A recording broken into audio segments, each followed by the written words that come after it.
Hi, all. Welcome back to Woes Media, episode 2. I am here with my lovely co host, Annabelle, and today we're going to tell you all about what went on this week.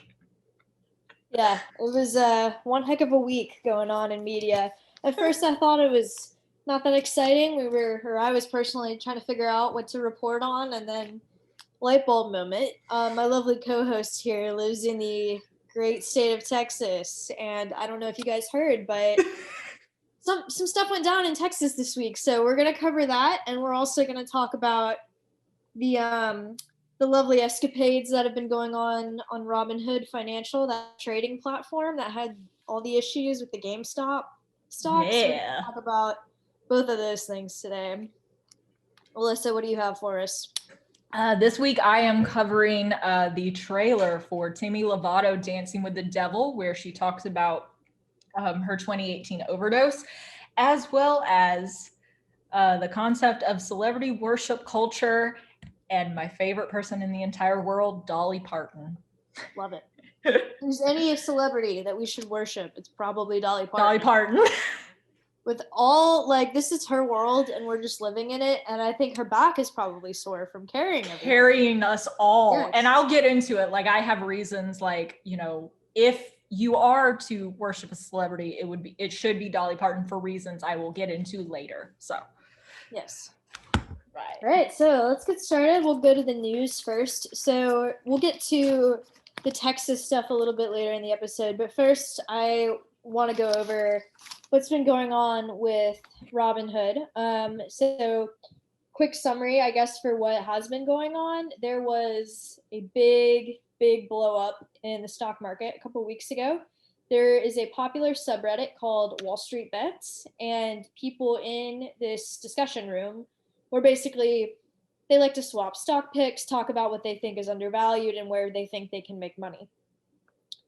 There are a lot of hedge funds out there, and hedge funds are like these very unregulated financial services corporations that manage a lot of money, generally through very high net worth individuals, as well as other companies. And they basically make very risky and very strategic and very advanced investments. It's not something that most people do, and that's why they're hedge funds. They work on a completely different playing field.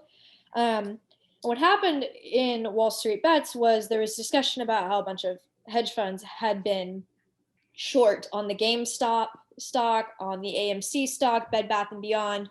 There are a few others, but those are kind of the big three. Not me, BB&B. BB&B, that's right. And a short position means that they are betting the stock is going to fall. They want it to fall because they have sold it and they want to buy it back for cheaper. So they make the money off the difference.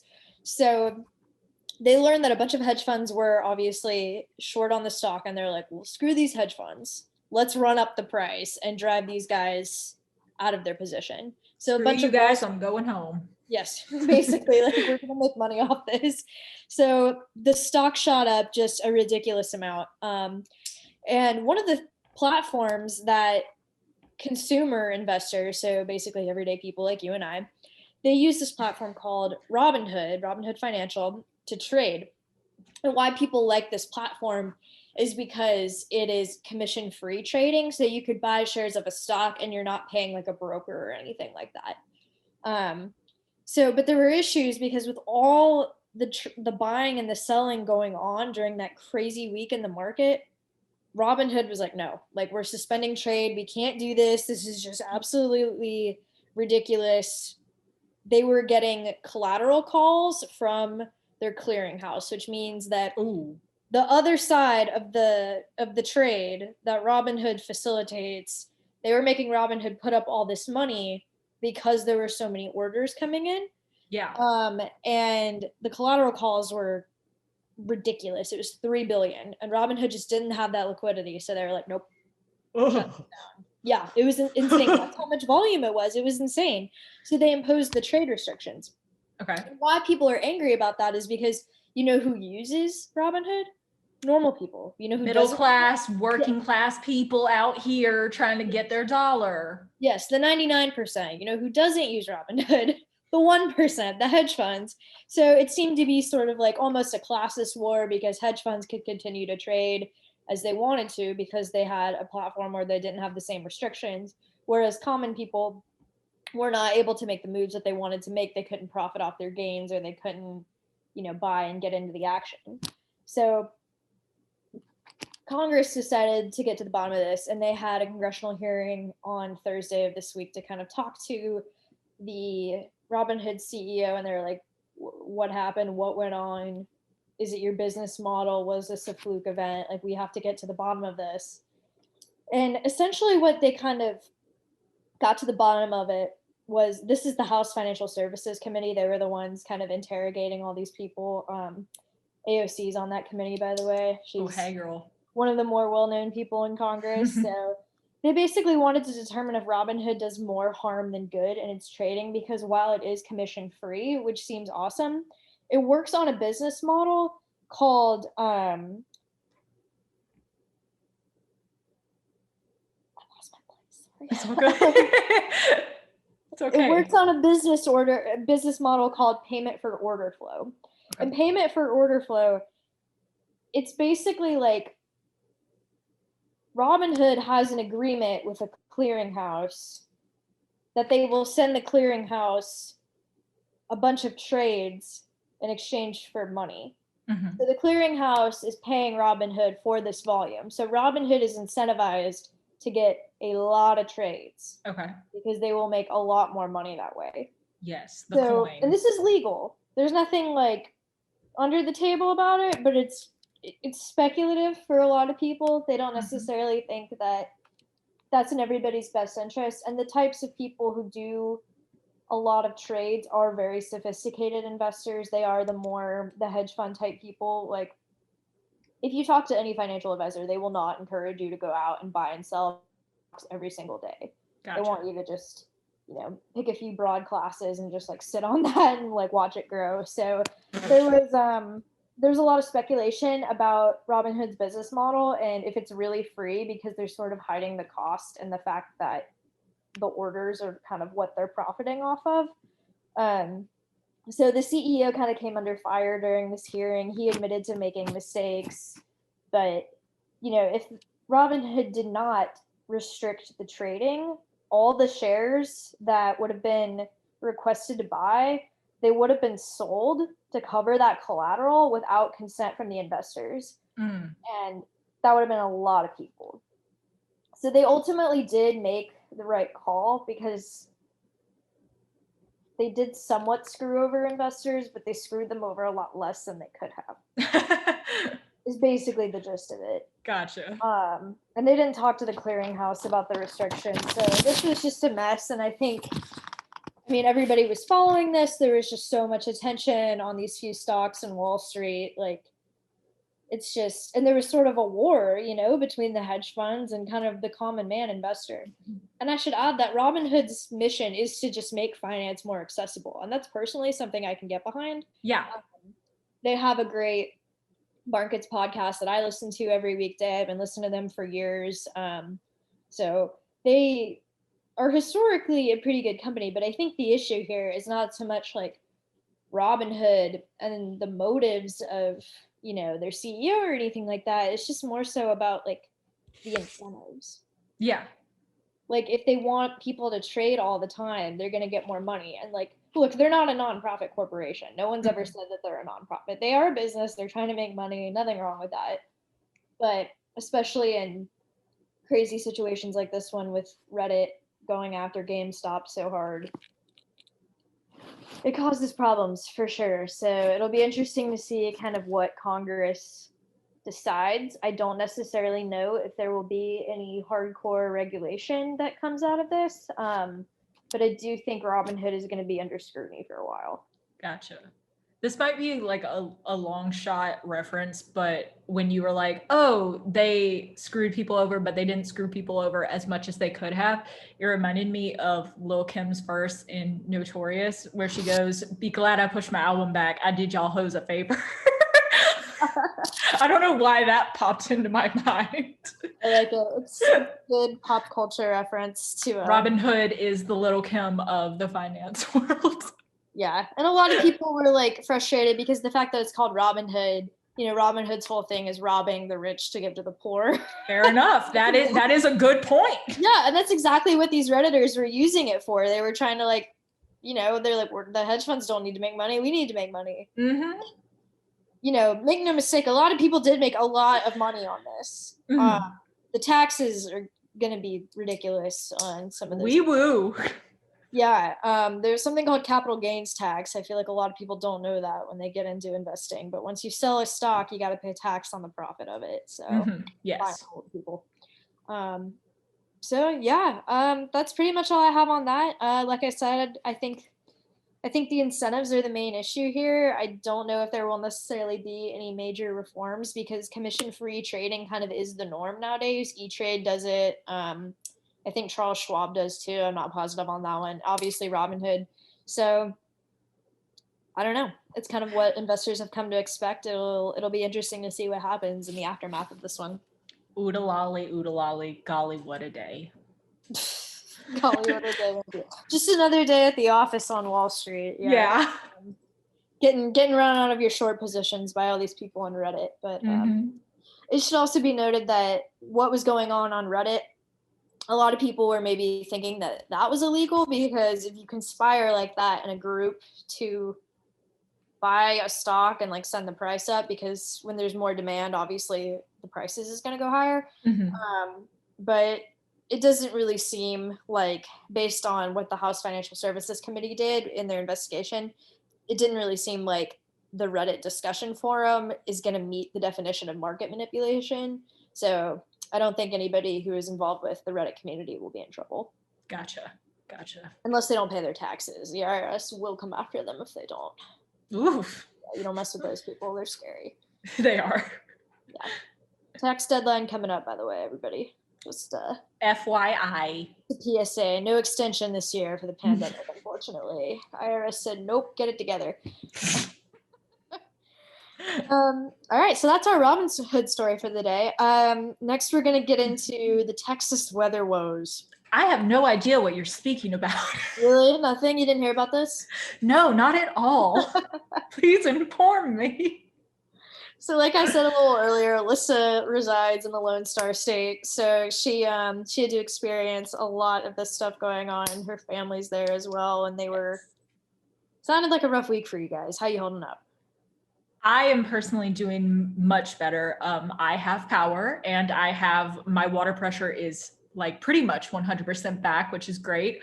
On the second day after the storm hit, so Wednesday, I didn't have any water pressure at all. And I told some of my friends, such as Annabelle, this story, but I literally had to go out to a gas station, buy myself a 24-pack of drinking water, simmer it on my stovetop and bathe with that water because I didn't have enough for a shower. I didn't have enough for a bath.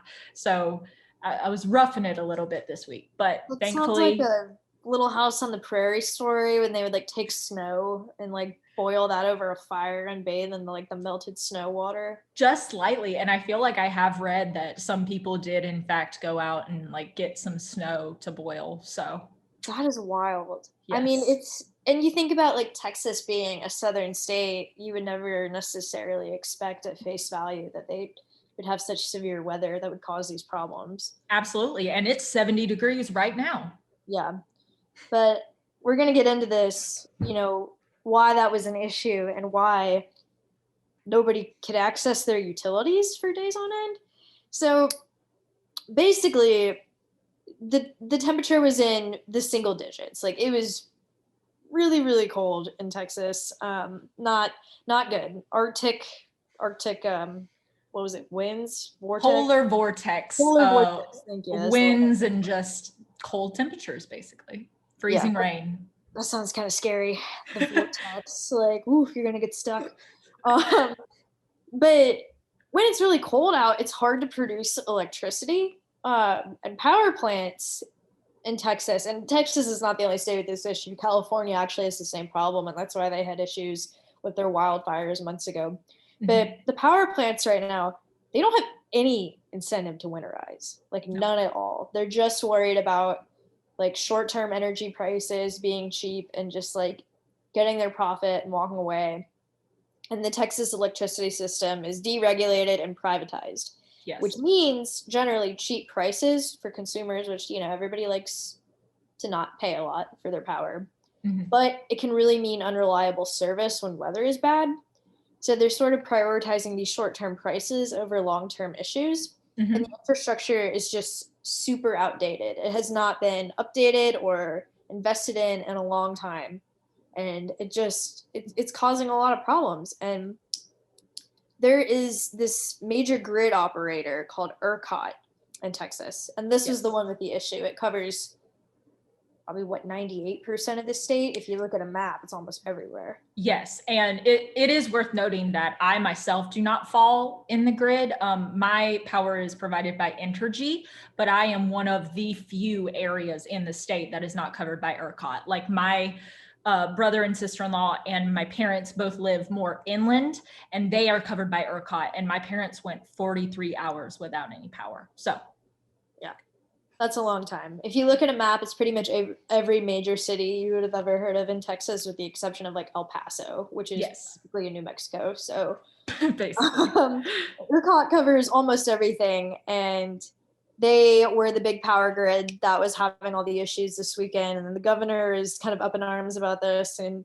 he wants there to be reform, which there does need to be, and hopefully he can work to drive that a little bit, because Yes, 58 people died from yes, cold weather. That's awful. absolutely. This is a first world country, allegedly. Allegedly. Allegedly, yeah. Not so sure this week in Texas No. it is, but it's just awful. But the issue is electricity demand is obviously going to go up when it's cold, because people are going to crank up their heat. They're going to turn on their fireplaces. They're going to turn on their electric blankets. Like, whatever it is, they're going to there's going to be more demand for power. And a lot of the Texas electricity is generated from natural gas. And natural gas, it can't turn into power when it's so cold, because the natural gas pipelines ended up freezing. Yes. So that was bad. And there was moisture in the gas, and they couldn't convert it to electricity. So there was high demand and no supply. Mhm.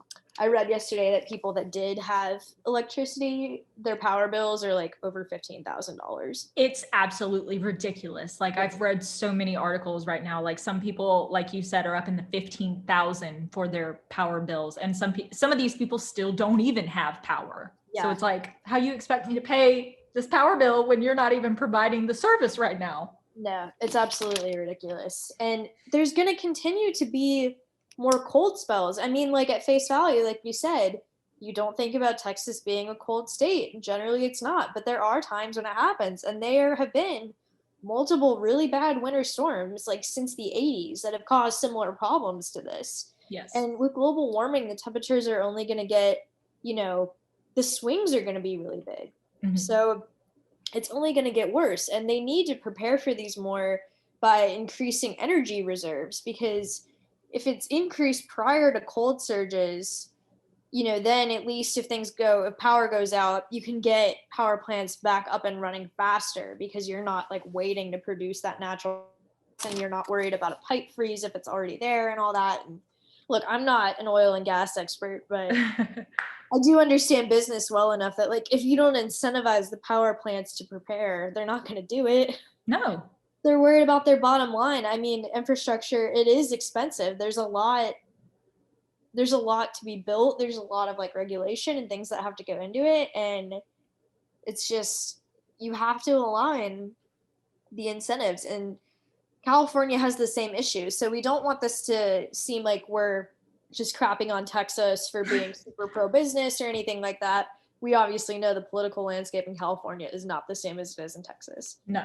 But it's not even a political issue. It's just a money issue. Like, the states do not want to pour money into updating their infrastructure. Mm-hmm. And that's not good. If we can't agree on infrastructure, the basic things that we need to a civilized society running, Mm-hmm. what are we doing? What are we doing? So I don't know. I just like seeing people I care about, like Alyssa suffer, people on the news. Like, it's scary. And I hope that it was a wake up call to the Texas lawmakers that, this is not okay. Like, our constituents do not deserve to suffer like this because of essentially a natural disaster. Mm-hmm. And nobody deserves a $15,000 power bill. No. Mm-hmm. So, and I'd just like to throw in there at the very end, one of my coworkers actually lost his house in an electrical fire because of this. And he was at our station working the storm coverage when he got word that his house had caught fire. And he is the father to two twin girls. Everyone's safe, everyone's fine, but they went to stay at a hotel overnight because initially it had just like torched the garage. Well, overnight the fire reignited and the whole house has been totaled. However, and this is by no means a plug for my social media, but if anyone listening does follow me on social media, I have a link to a GoFundMe to help him out and his family recover from this. So if you feel so inclined, by no means, you don't have to, but just throwing that out there because, you know, we talk all the time in the news about like, oh, like Annabelle said, like 58 people have died due to cold temperatures and thousands are without power. So if you would like to put a face to this terrible event. Yeah, I mean, it's important. I think just talking about media in general, I mean, there's so many woes in the media, you know, to get our podcast name. And it's very easy to kind of forget about the individual people who are sort of behind the stories and like who's dying from COVID, who's having their fire in their house because of, you know, these disasters, like who's having to evacuate because of hurricanes, like whatever the story is. Yes. Are affecting everyday Americans, individual people who, you know, don't deserve this to happen to them. And it's not good. So I guess a little reality check for everybody there, that it's easy not to care if it's not happening to you, but these are ultimately people. Yes. So, and Texas, I mean, with their grid being so isolated from the rest of the country, it wasn't even like they could get power from anywhere else. No. I mean, they were pretty much just screwed that whole portion of the country. I think Oklahoma had some issues as well, not nearly to the same extent, but so hopefully you guys can get some warmer weather, and there won't be any more immediate issues. But infrastructure in America is outdated, and it cannot continue to service this size of the population for this long. So it's definitely something we need to get invested in, and lawmakers need to look at allocating money toward. Woo. It's like smiling through the pain right now. It's just like, yay. Trying to like not think about it. But okay. So to go to, well, I can't say a lighter side because my first story is very serious and very intense.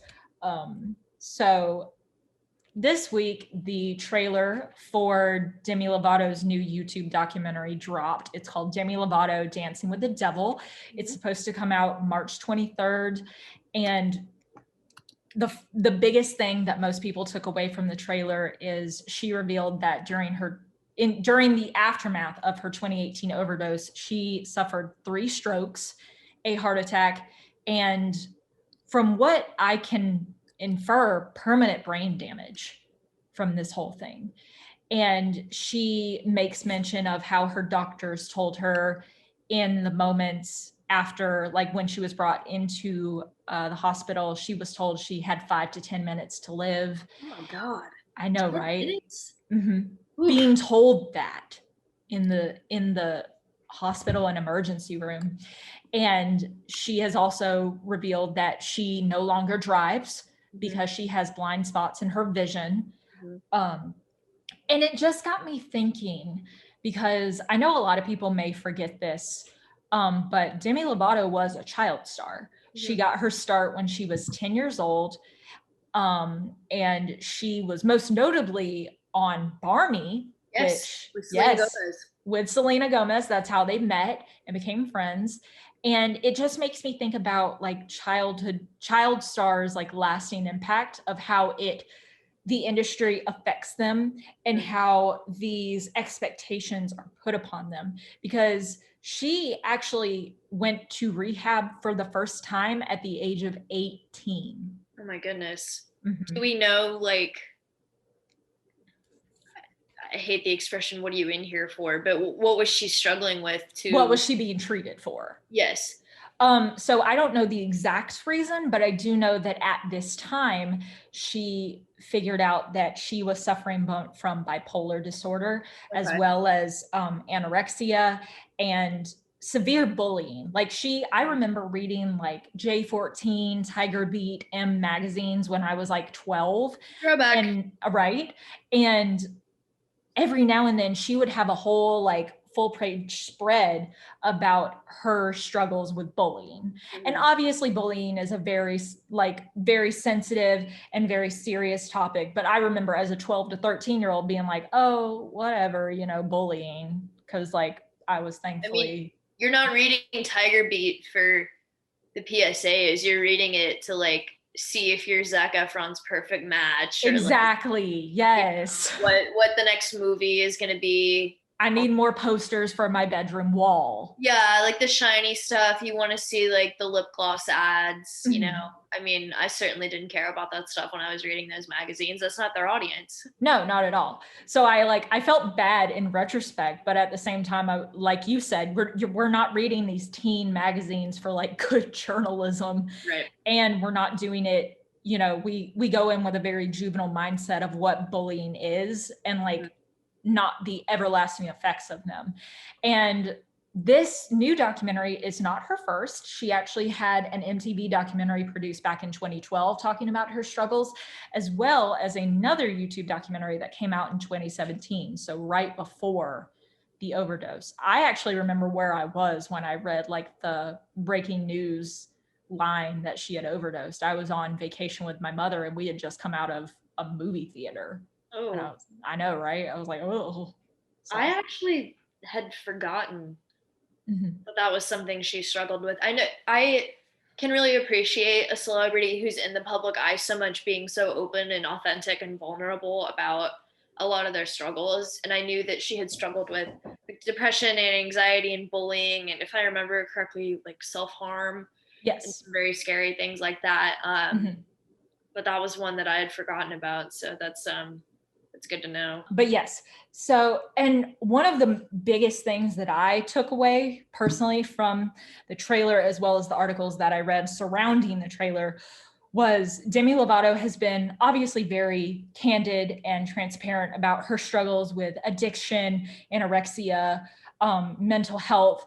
But what I really appreciated was she said that she is not most creative when she is in this dark place and consuming drugs. Because I feel that, we always cite like, oh, the Beatles did their best work while under the influence of drugs, and Kurt Cobain, when he was on heroin, was producing amazing music. Now, this is not to condemn the Beatles or Kurt Cobain or anyone who has ever used substances at all. Yeah. I just think that Hollywood loves to use alcohol and drugs as a crutch for creativity. And glamorizing it. Exactly. Yeah. And I really appreciate that that she has shared that, no, that's exactly the opposite of what I am experiencing when I am in a dark place. I am the least creative because, like everyone wants to be special, obviously, and everyone is special. But Hollywood, really makes us want to find and hone our different crafts and wants us to feel like we are the only person capable of thinking the way that we do. And you have to be different in order to do that. And I just really appreciated her saying that, because I feel like all these like young girls, young boys, young individuals that are like listening and watching her journey in life, being like, oh, maybe drug use, maybe alcoholism, maybe all these different vices are what I should stay away from, enjoy in moderation. Obviously not the illegal stuff, but the legal things. That's not where you live, guys. Yeah, exactly. Exactly. Just know the rules and Mhm. follow them as best you can. But yeah, that was a big thing that I took away from it, and I really appreciated her saying that. No, that is good that she said that, because everyone is special and everybody's brain is special, and Yes. everybody is going to have a different experience when they indulge in these types of substances.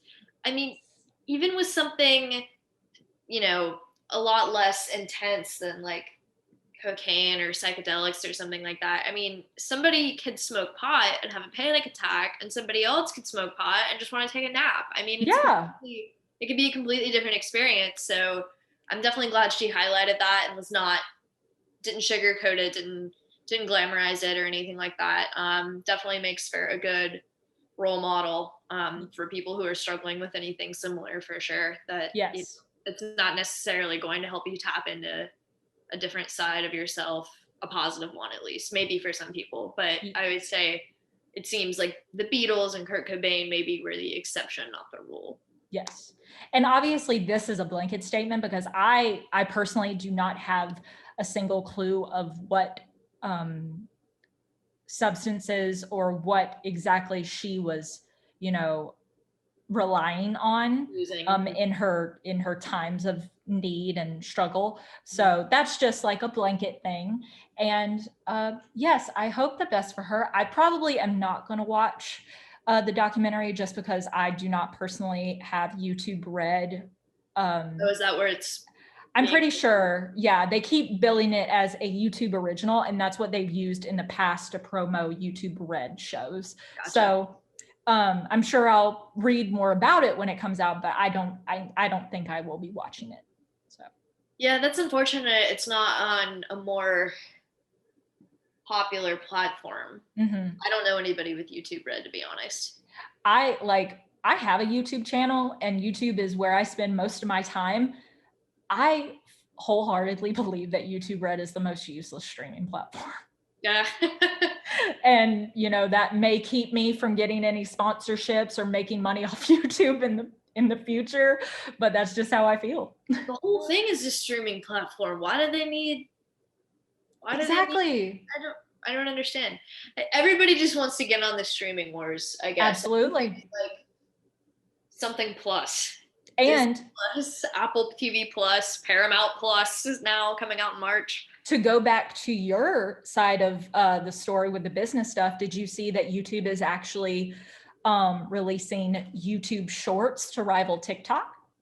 Yes. So it's like Mark Zuckerberg here. They if they're not going to acquire it, they're going to copy it, and exactly. they're going to put it on their own platform. It's just ridiculous. But yeah, that's it for my Demi Lovato story. And now to talk about the bright shining light in my world, Dolly Parton. Oh yes. If anyone knows me, they know that I am a huge Dolly Parton fan. I grew up listening to her music. My grandfather was obsessed with her. He had a signed portrait of her in his office at work, and he referred to her as his girlfriend, which confused the hell out of me as a child, because I was like, you're married to grandma though. But anyways, she released a statement this week stating that the Tennessee legislature, which is her home state, proposed a bill to erect a statue of her likeness on the state capitol grounds. And she is very thankful for the gift that this would be, but she said, and I quote, "Given all that is going on in the world, I don't think putting me on a pedestal is appropriate at this time." And she followed it up with, quote, "After I'm gone, if you still feel I deserve it, you can do it," And I love that she thinks in the time between now and when she never hopefully passes away, that she won't deserve it any more than she does now. Yeah. Right? I was like, what, girl?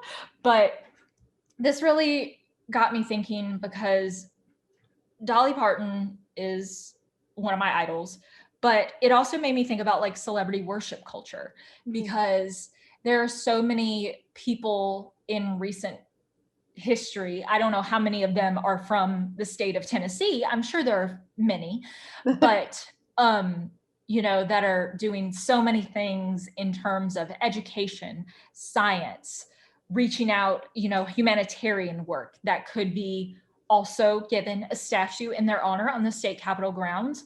But, you know, because Dolly Parton is a very well-known individual, she is the first go-to.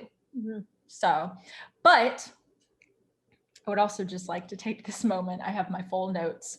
On the opposite end of that, I would like to list reasons why I think she should deserve some type of statue, which also, if you've ever been to Pigeon Forge, Tennessee, or Sevierville, Tennessee, which is where Dolly Parton's from, they actually do have a statue of her in front of the Sevier County Courthouse. I've visited it. I've cried in front of it. It was a great time. You make a sacrifice to the Dolly. I did not, but I did take many a picture and got emotional in front of it. But I just wanted to list off some of the things that Dolly Parton has done in her career. Mm-hmm. When she first became famous, Tennessee was actually, I don't know if it was the entire state or just her county, was known as very, very illiterate. Like their literacy rate was abysmal. So to counteract that, she established the Imagination Library, which is part of the Dollywood Foundation, which, if you've been to Dollywood, holler, it's the best place in the world. Sorry. Melissa goes very regularly. I do. I love Dollywood. But the Imagination Library is a program in which you enrolled children are mailed one book per month from birth to the age of 5 or kindergarten. Oh, wow. Okay. To kind of That's like a lot of books. Exactly. Yeah. Every 60, month. Yeah. So it's, oh God, I'm sorry if I'm faltering. I just love her so much. And it makes me so happy that someone like her exists, you know?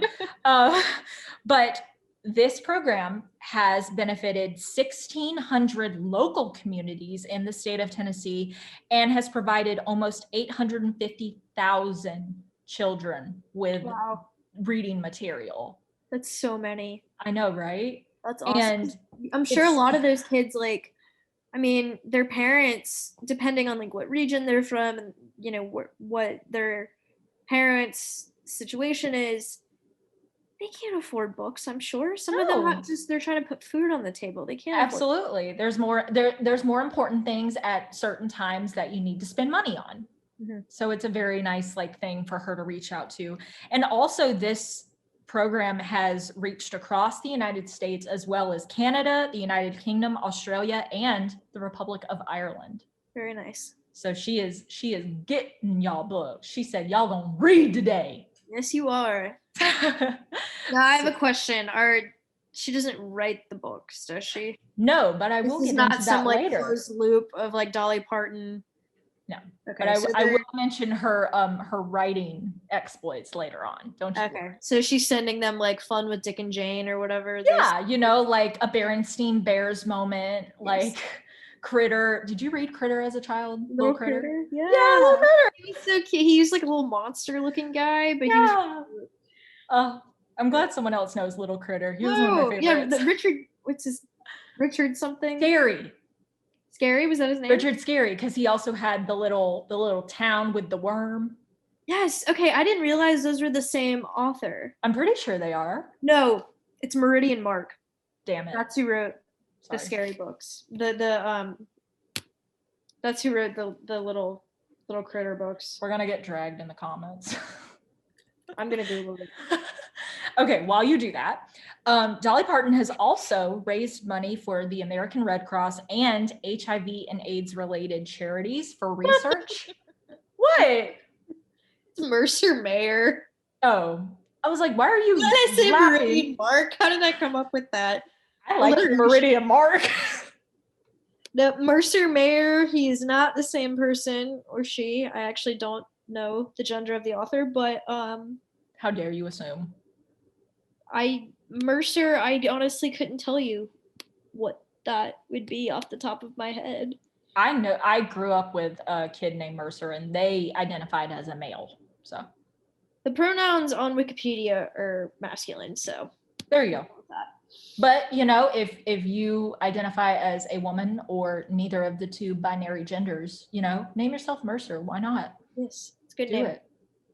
But yes, she has raised money for the American Red Cross as well as HIV and AIDS related charities, which also, you know, goes into like a lot of people are always like, how is Dolly Parton a gay icon? And it's like, have you seen her? Like, she is a drag queen. And I say that with all the heart in the world. Like, yeah, a lot of makeup, a lot of hair, a lot of makeup, a lot of work, flashy costumes, wigs, you know. And one of my favorite things about her is, you know, people comment on her appearance and they're like, she looks like a whore or whatever, you know. And that's the point. Like, she has said, you know, growing up, she came from a poor family, and she always commented about, like, in real life as well as television, like the quote unquote town slut was always the prettiest woman and they were the most flashy. And she was like, I wanted to be like them. So like, she hears you loud and clear, and it's on purpose. So and she's controlling the narrative. She's not doing it for you. She's doing it for exactly. And also another one of her famous quotes, it takes a lot of money to look this cheap. I love that. You've never heard that one? No, I've never heard that. I'm the Dolly Parton stan that you are, but oh my God. maybe I should be. Maybe I just need to educate you more. Like, me and Annabelle have been friends for like 5 years now, and I don't know how I haven't told her everything there is to know about Dolly Parton. There's only so many hours in a day, Alyssa. I mean, yeah, you're right. She has also led efforts to preserve the bald eagle in the United States. There is actually the country's bird, by the way. The country's bird. That's the mascot. Yes. And there's actually a sanctuary in Dollywood, the amusement park, where you can go, and it's like the side of a mountain, but it's like roped off. Like, obviously they're in their own little space, but you can go up and like look at the birds. It's beautiful. It's very nice and tranquil. And there's also other birds that are close by, but the sanctuary on the side of the mountain is strictly for the bald eagles. So next, turn my page. Oh, I turned it the wrong way. Okay. Getting a little more serious for a second. For those of you who don't know, in 2016, the area that she is from is also occupied by the Great Smoky Mountains. Yes. And there was, I don't even know how to describe it. I'm pretty sure it went back to an arson case, but this area of the country was ravaged by wildfires. And when I say ravaged, I mean approximately $2 billion in damages. 17,900 acres were burned, destroyed 2,460 buildings, and 14 deaths were attributed to these wildfires. Wow. So, because Dolly is very proud of where she comes from and loves the area of Tennessee that she is from, she participated in a telethon with fellow country singers to raise money. And she also hosted her own telethon right after the wildfire ceased, and reportedly raised, just by herself, her own telethon reportedly raised $9 million. Wow. I mean, that'll definitely help. I mean, 2 billion is obviously a lot of damage, but I mean, that's very significant for one woman to do all that. And I traveled to Pigeon Forge, Gatlinburg, Sevierville in July, safely, I will add. I never took my mask off, but we still saw damages, and it was 4 years later. Like, we could still see like parts of the mountain that were singed from these wildfires. So fires are no joke. Absolutely. Or they get on a warpath and will cause major problems. I mean, we saw it in California. We saw it in Australia early last year. Like, yes, they're scary. And like, even if you're not a Dolly Parton fan, I highly recommend this area of the country because it is breathtaking. It's so beautiful up there in the mountains. Okay, the most recent work by Miss Parton, the COVID-19 pandemic. Oh yes. She donated $1 million to Vanderbilt University, which is located in Tennessee. She donated it to their medical school's research and later production of the Moderna vaccine. Now, Vanderbilt didn't create the vaccine, but they helped, give the research and production needed to help Moderna. There were a lot of clinical trials set up at universities in major cities all over the country. I know there was one at Emory University in Atlanta, Yes. Georgia Tech, and it's just like a good central location for the clinical trials to happen because they have the labs and all the facilities and stuff. Yes. So, and Nashville in general is actually a very big healthcare capital. I don't know if people know that, but the Vanderbilt healthcare system is really strong. As someone who works in finance, a lot of like healthcare specific banks and investment firms and things like that like to focus on healthcare, they're located up there for that reason. So it's a big hotbed for care. And I remember like right after it came out that she donated the money for the Moderna research. Like everybody kept calling the Moderna vaccine the Dolly Parton vaccine, which I love. You love it. But in other Dolly Parton news, you know, to take a step away from her humanitarian work, Ms. Parton has produced 51 studio albums, 6 live albums, 5 soundtracks, 1 extended play, and approximately 185 compilation albums throughout her career. Did you say 51 studio albums? If you go look at it, like she was producing back in like the 70s when she first became popular, she was producing like an album every few months, honestly. Oh like my she was Lord. hammering them out. She's doing work. That's absurd. Uh-huh. You see I don't why know I if I've stand. ever heard of anybody doing that many. Yeah. Wow. She's not has working 9 to 5, guys. She's waking up real early. I did read that once. I read it was like a day in the life of Dolly Parton. She gets up at like 4 a.m. Can't sleep. She pours herself a big cup of ambition. Yeah. I love it. I'm glad you actually brought that up because my next line was she has starred in 8 theatrical films, of which I have seen 6 of them. So, seen 9 to 5 is a bop. Like, even if you're, once again, if you're not a Dolly Parton stan, Jane Fonda and Lily Tomlin are both in that film as well. And it's one of the funniest films ever made, honestly. But I will say my personal favorite is ironically The Best Little Whorehouse in Texas with Burt Reynolds, Dom DeLuise, and Charles Durning. Not trying to get political at all, but there's a song in Best Little Whorehouse in Texas where the governor of the state is like asked about what he's going to do about the whorehouse. Like, are you going to shut it down, sir? What's going to happen? Are you going to get involved? And the whole song is him like skirting around the issue. Like it's called The Sidestep. And it's like, go look it up on YouTube because it makes me smile every single time I watch it. But because of this week's events, it did remind me of a certain senator from the Lone Star State. Oh, yes, who skirted the disaster going on? Is that what you're talking about? Yeah, so like that song, I was like, this is very reminiscent of Senator Cruz right now. But the movie is fantastic. Go watch it if you haven't, because it's one of my favorites. And Best Little Whorehouse in Texas. Yes, it's based off of a musical. Love it. That's just a funny title. That'll stick with you for a while. Honestly, I want it to come back to Broadway like stat. Like it hasn't been on Broadway since like I believe 2001. So it's been long enough. To come back to Broadway stat. Or wait, hold it. No, it actually hasn't been on Broadway since 1982. Well, dang. They did a tour in 2001, but yeah, bring it back, guys, please. I would be front row in line when it is obviously safe to be on Broadway. Yes. But yes, and last thing I have, going back to your question about whether she writes all of these books she sends out herself, she has 7 published works. Okay.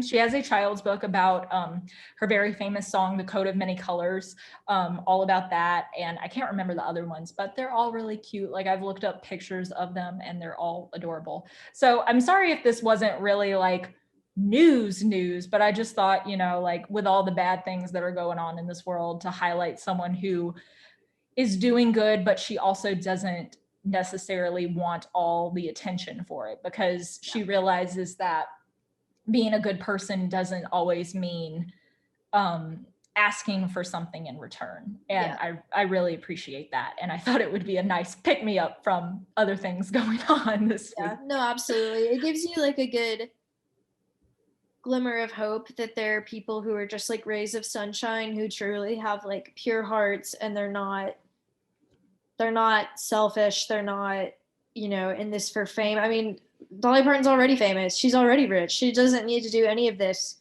for the publicity, for the money.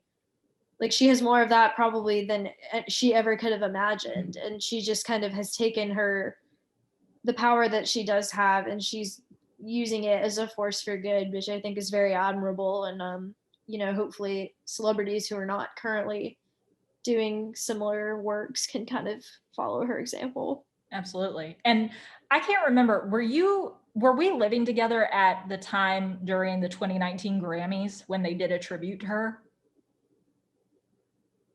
The Grammys are normally in the spring, right? Like February-ish, yeah. So we would have been, yeah.